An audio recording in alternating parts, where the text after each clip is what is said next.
شاہراہ کامیابی، فائد حسن صاحب کی یہ کتاب شاہراہ کامیابی کامیابی کے بارے میں ایک بہترین کتاب ہے۔ یہ کتاب ہمیں بتاتی ہے کہ کامیابی اصل میں کیا شے ہے، اور اس کتاب سے ہمیں پتہ چلتا ہے کہ کامیاب ہونے کے لیے کیا کیا لوازمات انتہائی ضروری ہیں۔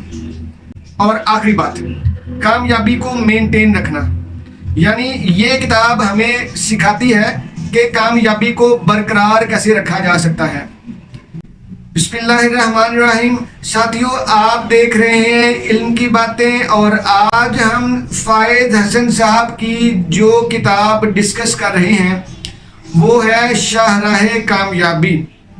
ساتھیوں، شاہراہ کامیابی فائد حسن صاحب کی کتاب دا روڈ ٹو سکسیس کا اردو ترجمہ ہے، اور یہ ترجمہ اپنے آپ میں بھی ایک لاجواب اور بے مثال شے ہے۔